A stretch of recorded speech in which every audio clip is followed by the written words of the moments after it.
Well, hello there. We're going to try something a bit different today. I'm out on the banks of the Middle River Severn here with my friend Lewis Baldwin.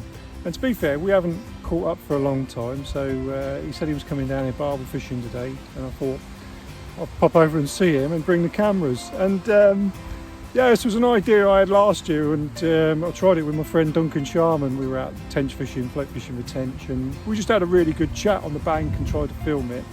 And unfortunately, one of the cards died on the camera, and so we lost all the footage. And it was a bit of comedy gold. I thought it was really interesting and good fun. So I thought we'd try it again today. So I'm not fishing. I'm actually here operating the cameras.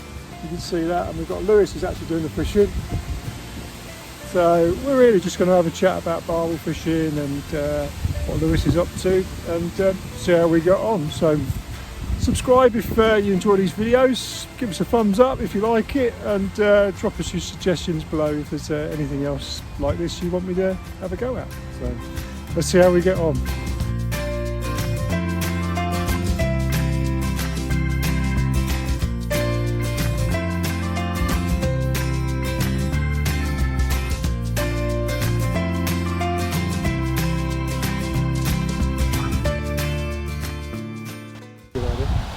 So how did you get into fishing then?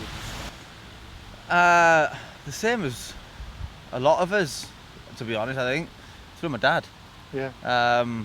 You know, I don't know. I want to say 5 or 6 years old, right, probably. Yeah. I certainly don't think I was any younger than that. Just taking me to local ponds and canals. I'm from Hull, so Someone has to be. yeah. Well, I didn't stay there very long.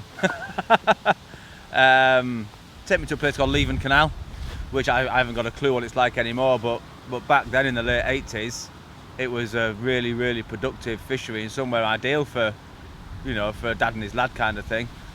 And it went from there, and then the bug really hit home when, funnily enough, I think it was about 91, my dad took me on a fishing holiday to the Middle Severn.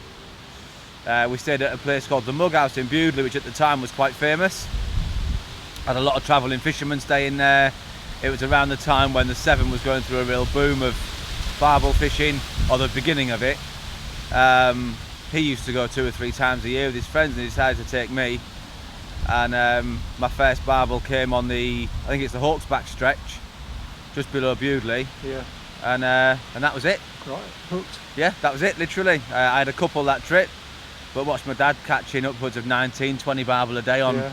I think, if I remember right, it was the big, really big, bright green feeders they used to use. Yeah, on Thamesley. Yeah, that's it. Yeah. One of the ones, yeah. With a really short hook length, and as many bronze maggots as they could get. Yeah. Or they fished pieces of meat over hemp. There was no pellets, there was no boilies, there was no ground bait, nothing like that. It was as simple as that. Fish were of a distinctly average size, but there were a lot of them. And it did just progress from there, really. Didn't fish much, I'd say, through my late teenage years.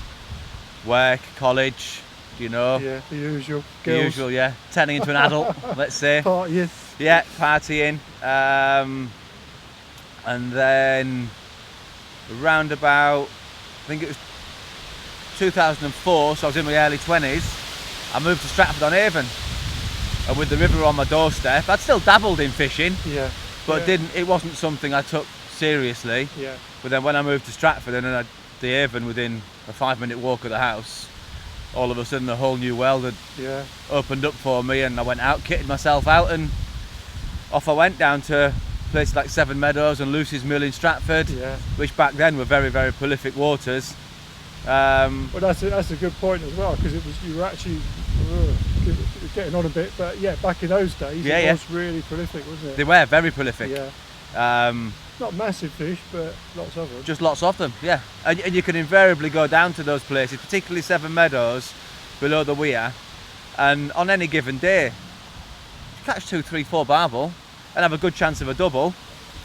And then eventually passed my driving test, and I was away then on the Severn, the Wye, the Trent, the Dove, anywhere that the car would take me, really, you know. Yeah. Pre-kids and marriage, the world was my oyster, so to speak. and I was here, there, and everywhere. Yeah. You know, as you well know, because we fished together for That's right, a good number of years. Yeah. Yeah, and then life gets in the way, and as you say. Yeah, you know, normal perspectives life. change, priorities change, and that's it. you know, you roll with it, don't you? Yeah. So what were the tactics you were sort of using on the Avon back in? The Avon was Warwickshire Avon was the main river you were fishing. Yeah, absolutely. What Yeah, sort but of tactics then, because they'd obviously moved on a bit. do you know what? It was a while before I got converted to pellets and boilers and whatnot. Yeah. I was, because I'd not, you know, this was pre-social media. Yeah, obviously the internet was around, Bullshit. but yeah. Well, to put it mildly, there wasn't the wealth of knowledge on the internet that there is now. Yeah. Mobile phones, you know, they weren't like they are now, so you didn't have the contact of people to draw knowledge from, if you like. So I was still using hemp and meat, Yeah. maggot feeder, nothing revolutionary in the slightest. I would probably say, you know, I picked up my barbel fishing again in 2004-05, quiver tip rod, 6-7 pound main line. I mean, it wasn't long before I learnt the error of my ways, and I was like, hang on a minute, things have changed a bit, and the fish are a little bit bigger. Yeah. This gear's not going to cut it. And I stepped up to some, I think they were the Nash tri-tip rods, if I remember right. Yeah, the specialist ones. That's it, the specialist tri-tip. Bought some of those, and then that, you know, that would have been around 2006, give or take. And then I heard about these pellets and boilies, and I was like, oh, okay, all right. So I had a look and stopped fishing meat and hemp and whatnot, and switched over to them. And I think just because it was so much more effective, or easier, or more convenient, or cheaper. All of it, I think, to be honest. I think if you speak to the majority of barbel anglers from that time frame, those that were using the maggots and the hemp and the meat, pellet fishing made the fishing almost instant. Yeah. You know, it was instant attraction. Yeah. The fish couldn't get enough of it. And it did, I believe, it made it slightly easier. Yeah. Maggots still had their part to play, but it became more of a winter thing. Yeah. And meat and hemp again. But, you know, you didn't have to prepare anything. Didn't have to go buy a sack of hemp, soak it, boil it, and all the rest of it. You go out, you buy a couple of kilos of pellets for, I don't know, 5-6 quid, bag of ground bait, and you were fishing. Yeah. No messing about. Yeah. You could just go. And the same it still rings true today.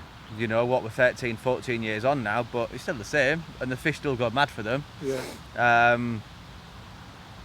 And so, you know, through to the late, what would that be? The late 2000s. You know, I started taking the barbel fishing pretty seriously.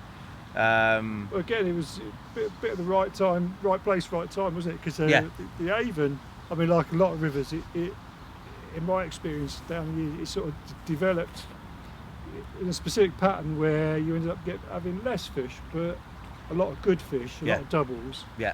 Not massive doubles, but you know, you could go out and expect to catch a few, and plenty of good ones amongst them, weren't there? Oh yeah, I mean, I think the years from around about 2005-06 up until maybe 2012, 2013 were, for me, the peak years of the Avon for barbel fishing and specimen barbel fishing, not just regular barbel fishing. If the conditions were right and you got your approach correct in the right place, I had numerous days where I'd catch 3 or 4 doubles. You know, but with backup fish as well. You know, there was days where, particularly October, November, when the conditions were right, pre first frosts. If you went with a gallon of maggots and you fished it properly, you'd catch 9 or 10 barbel. And you would expect a couple of 12, 13 pounders in amongst that, and it did happen regularly. I know you experienced that yourself, didn't you?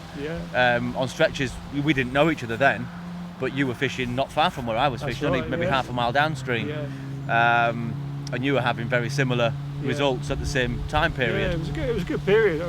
I really enjoyed it because the fishing for me could be a bit monotonous, but it enabled me to mess around and try lots of things and different baits and baiting strategies and stuff, and learned quite a bit, you know, because you were catching regularly. Yeah.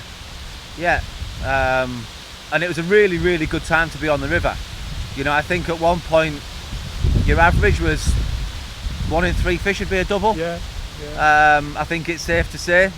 And you were unlucky if it wasn't for the specimen angler. Yeah. You know, and it was around about that time that I started to take a bigger interest in the big fish fishing, as opposed to just going barbel fishing. Yeah. And I was starting to think more about technique and my approach, and I was choosing venues based on the size and quality of fish they held, as opposed to just going fishing for whatever was there, you know. I was starting, you know, this is when social media started to become a big thing.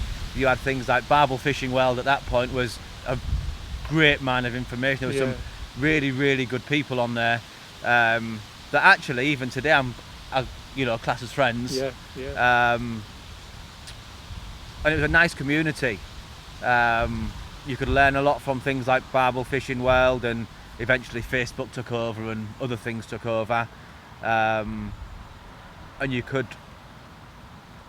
you would know what was in a particular stretch without having to go there. And I wouldn't say do the legwork, because that takes away from it a little bit. You still got to go there, work it out, watercraft, and you know, the fish do move. But you knew, rather than having a 6-mile stretch of river and having to work out what was there, you could use the internet to narrow that down and say, right, between this weir and this weir there's a mile, and I know there's X amount of fish over this size in there, and you could narrow it down and specimen fish that way. A bit like carp fishing, isn't it, really? You know, in a lake, you know roughly what the stock is, and you know what the target fish is, and away you go.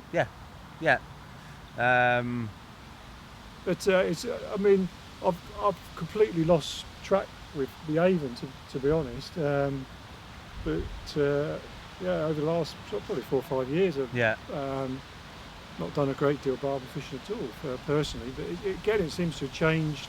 Well, certainly what you see online and stuff you read and what people say, it seems to have changed again now. I think it's changed massively.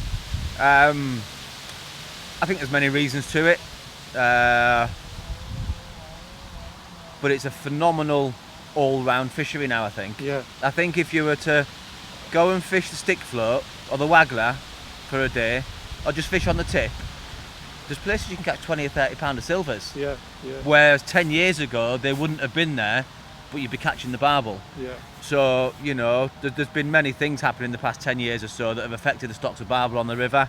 You know, there's been huge floods, which I don't think have helped to a degree. There's a lot more predation now than there used to be. And also, you've got to take into account there were a lot of fish at that point in time I was talking about that were of a similar size.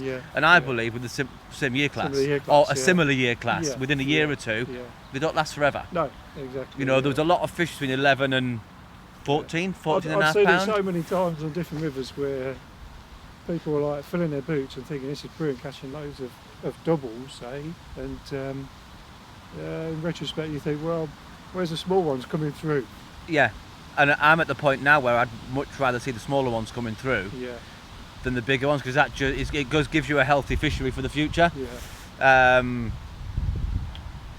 now the Avon, I think if you were to specifically target just barbel on the Warwickshire Avon, you might get the odd red letter day once every now and again when the conditions were absolutely prime. But invariably you might catch one or two. You know, if you've had 2 fish or maybe 3 in a session, you've had a very good session on the river.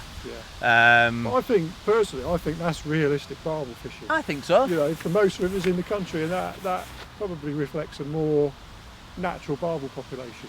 A more balanced fishery, a more balanced ecosystem. I'm expecting lots of hate comments. Oh yeah, absolutely. Yeah, of course. We're not saying that there's any like all the usual things we could trot out. But at the same time, you know, rivers aren't designed. Even the best quality rivers around Europe aren't designed to have massive heads of big barbel in them. No. It's not. And you've also got to bear in mind that barbel are indigenous to rivers that flow east. You know, so any that don't, they might thrive in there for X amount of years, but at some point there'll be a boom and bust. Because they're not native to that particular river.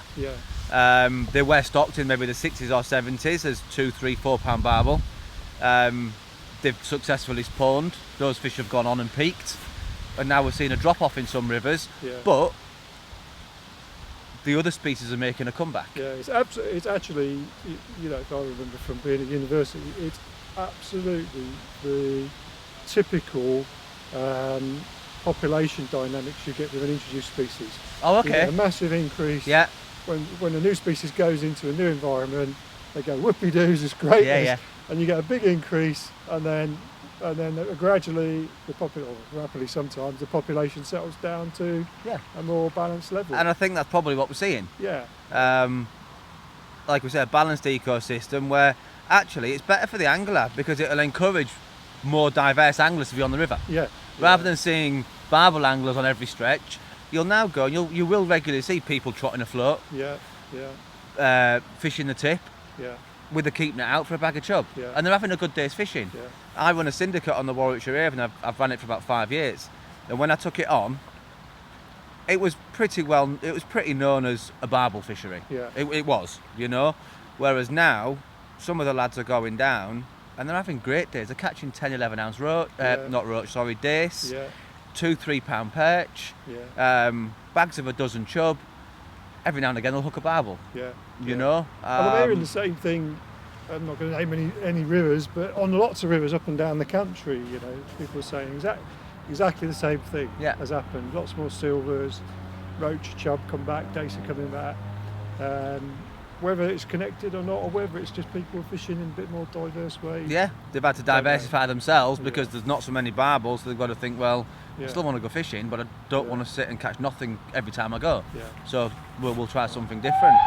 Yeah. And it's great. I love it. It's great to see. Yeah. You know, because it does encourage more people to be on the river, and I think for the most part that's a good thing. Yeah.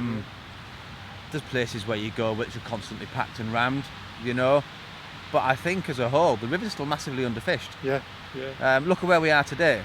I bet if we were to walk a mile in either direction, it's a well-known area. It's popular. Yeah. It's available on a club ticket. Most parts of this area are. We won't see many people. Yeah. I've had 2 barbel this morning. Yeah. So I think, you know, it's good for the rivers, and it will get more people on, and I just think more anglers on the river is a good thing. Yeah. You know. Yeah. Well, let's have a break and then have a cup of tea. Yeah. And we'll have a talk about how you're fishing the river today. Okay. Yeah. Fine. Yeah. So we're on the middle Severn today, and we've got a bit of water on as well. We've had a lot of rain in the last few weeks. It's pretty damp everywhere, soggy.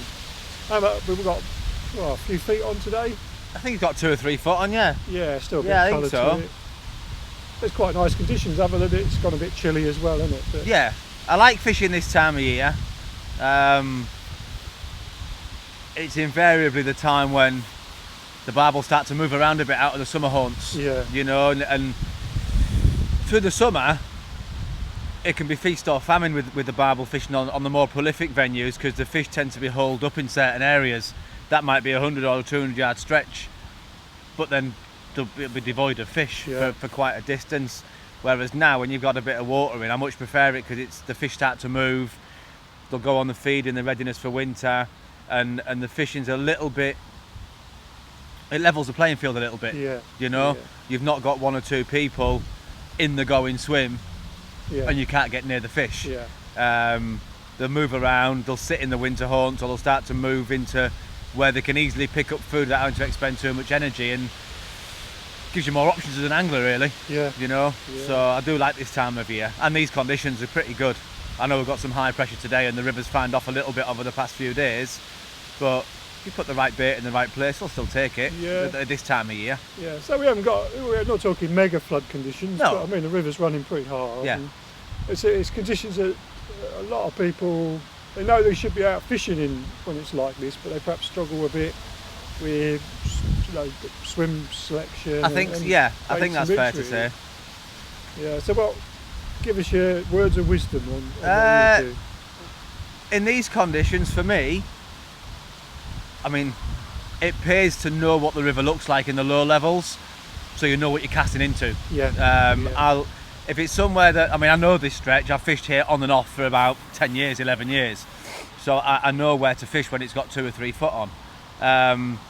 But if I was going to a new stretch, I'd try and get there when it was normal summer level and take pictures, just so I've got a point of reference for when it does get some water on. But if I didn't have the opportunity to do that and I was turning up blind, I'd just look for somewhere there was a nice crease with it, you know. So here we've got the tree just of my upstream of my sitting position that's redirecting the flow out into the middle of the river. Is creating a nice crease line with a bit of a slack on the inside. That slack's probably a good 7 or 8 feet deep, but it's clean. And the fish will sit this side of that crease line and just they'll pick off the food that's coming down the crease rather than sitting out in the main flow, expending all their energy. Where they'll feed out there by all means, and if you wanted to anchor out there with 7 or 8 ounces of lead, but it's uncomfortable for me personally. It's uncomfortable fishing. It can be quite difficult. I mean, this is a lot more comfortable in terms of just being able to hold position. Absolutely. Fish, you know, I'm using confidently. I think the lead size is 2 ounces. You know, I'm casting it downstream in my sitting position and just letting it come round on a tight line until I feel it hit the bottom. Only probably a rod length out, but 30 yards downstream. But it's at the bottom end of the run where the crease starts to divert back out again, and the fish are sat there. Picking off any food items that come down. Just look for that walking pace water, the inside of a crease, and fish to the crease and let, you know, with a lighter lead, you don't have to anchor it on the crease. By all means you can, and you will catch fish. And don't restrict yourself to one swim. Travel light in these conditions. Obviously today, for the purpose of what we're doing, I'll fish the one swim. Had I been here by myself, I'd do half an hour here. If I had a couple of fish, I'd come back to it in a few hours, but I'd move around 20 minutes here, half an hour there, and go looking for the fish. That's something I've been doing. I've really enjoyed this summer, just moving out, I don't know, just moving out swims where I'm catching, and just trying to fish as many spots on a stretch and get to know it, and get sort of the pleasure in actually finding the fish, you know, and catching them's almost like the end result of that, but it's not, for me anyway, not the be all and end all, but it's, and you find, well, I can leave that bit behind and leave that bit, and you refine your gear down and down to make it easier. You would be surprised, you know, the what you can take out of your gear that is unnecessary for a day session. You know, I do it regularly, and I'll pick up my rucksack some days, think that's heavy, what's in there? And by the time I've taken everything out and laid it down, like, well, I'm only going for 4 hours, why do I need that?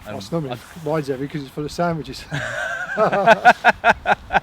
And you'll streamline down, and before you know it, you've halved the amount you've got. And the other thing you've got, if you take too much gear, you'd be inclined not to move because you can't be bothered to pack it all up again, or it's too heavy and you don't want to carry it around all day, so you'll plot up. But my advice would be to, in these conditions, travel light and go looking for them, because once you find them, you'll catch them. The other thing I've done this year as well is the bits I've taken out, I've put in a plastic box, a plastic container, and I've left that in the back of the car. Because it's like, do I need to carry 3 bait droppers with me? No, but I might lose one. So I don't want to carry one and not have one, but I'll leave one in the car. You know, a couple of tins of meat, which I might want, but I don't want to be carrying tins of meat around all the time. And it sort of worked out all right like that. Because once you add all that up, you probably come with 2 or 3 kilos of weight. And you know, it might start off at 7 o'clock in the morning feeling quite light, but by 3 o'clock in the afternoon and you've walked maybe a couple of miles up and down, it's not light bad. And I'll sort of give us, personally, I'll give us about an hour. That's time to have a coffee and a couple of casts and try. I think that's fair. Features, I think if you're on a really prolific venue, then sometimes half an hour's maybe enough. If you're on a stretch of it, say the Middle Y, where you know that there's a lot of fish, if you haven't had a bite in 20 minutes, half an hour, then it's probably time to move. But I think an hour is long enough to wait without a bite before you've got to think about going to a different swim. It's interesting. I was fishing one stretch in particular on the Y in the summer, literally just on a Sunday morning, just for a bit of real fun fishing. And it was really interesting because fishing like that and just one rod, moving swims, and the difference in the size of the fish between the different swims. Oh, really? Yeah, I mean, there were certain spots, there's a lot of fish on the Wye, Yeah. and we're not talking monsters, but there were swims where the fish barbel were averaging probably 3 or 4 pound, and it was full of schoolies, and then you'd move, and to be honest, you could work out from the type of swim it was. You go to somewhere that was a bit deeper and a bit slower, and you might have to wait for 40 minutes, but then when you got one, it would be like an 8 pounder. Yeah. And you learn a lot by fishing sort of prolific venues like that, and pick up little nuggets, really. Yeah, definitely. And what you pick up from those sort of venues, you can take elsewhere as well. That's it. You know, it's not just away, can't you, in memory banks. Yeah, you don't have to limit it to that one particular place. You can take little snippets of what you've picked up that day or over multiple sessions and apply that to other venues, which will help unlock how to fish that one, on somewhere else. And, it all helps to create a bigger picture and ultimately make you a better angler, I suppose. That's it. Yeah. So what about your rigs you're using? What are you doing? Really simple, really simple. I've messed around with different rigs over the years, but this rig I'm using today is pretty much my staple rig, to be honest. I don't think I've used much of a different rig for a long time. So the basic setup of it is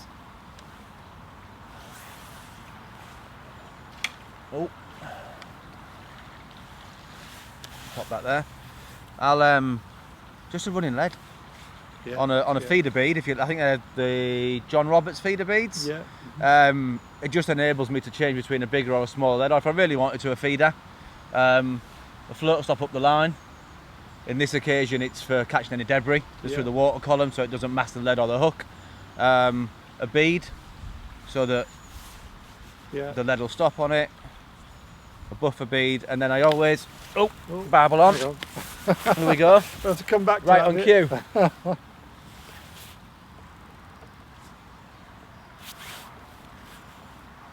God, couldn't wait 5 minutes. I know, I was right in the throes of that then. Yeah, we were doing so well, and then what happens? But it goes to show, I mentioned to you off camera when we had a cup of tea, I hadn't had a bite for about 15 minutes, and I felt that the previous cast I'd probably dropped about 5 or 6 yards short of where I'd been casting before that. I didn't have a bite, so I recast this one 10 minutes ago and to where I felt it needed to be, and lo and behold, we've got one on. Yeah, that's all sorts of fishing, to be honest. For me, that's one of the things I'm absolutely paranoid about. If I'm not happy with it, that it's sitting right and it's not in exactly the right place, wind it in, do it again. 100, absolutely.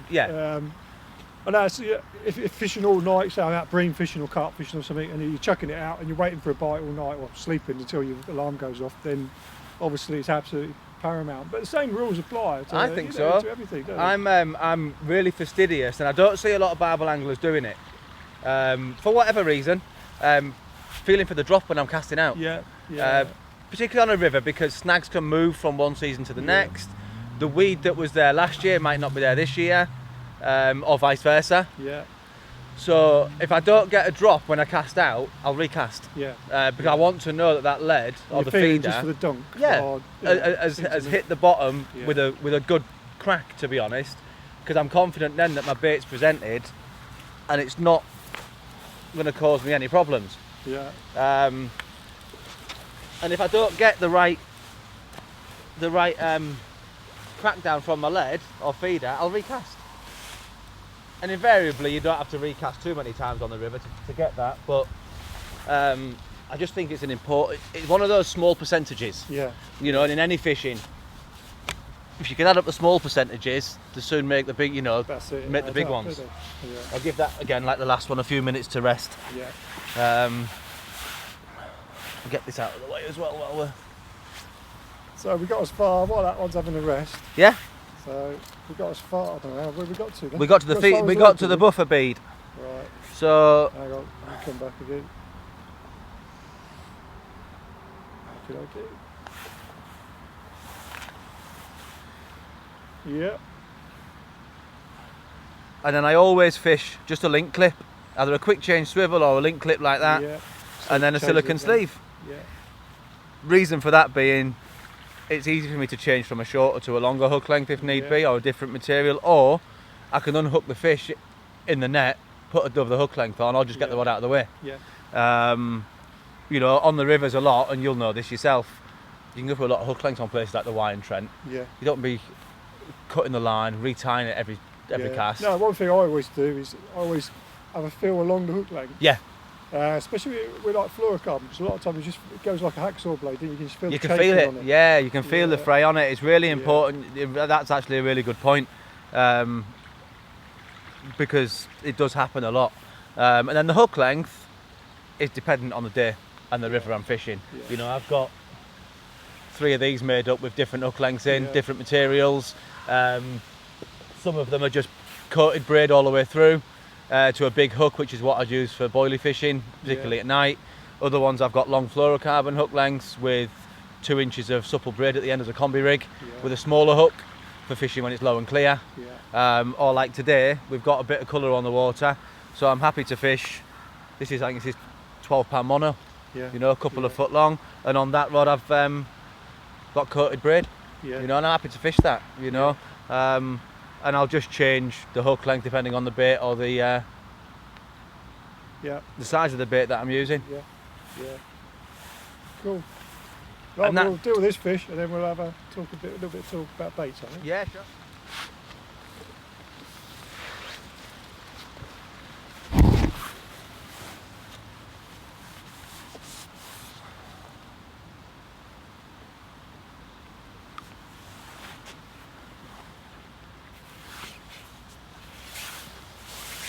Have a typical right middle 7 fish. Yeah. Yeah. There are bigger ones through here, but I'll take these all day long at the moment, to be Yeah. honest. To the right. Nice little one. I'm just going a bit dark, zoomed in. That's it. Crack in. They are absolute minters, aren't they? Yeah, they're lovely. And I like this because it shows that the river's healthy. Yeah. Like we touched on earlier, you know. It's all good and well catching the big fish, which we all like catching, but hang on a sec. We've got But if these ones aren't there for the future, then the barbel fishing on the venue doesn't stand much of a chance. No. It's too true. Oh, and here comes the rain.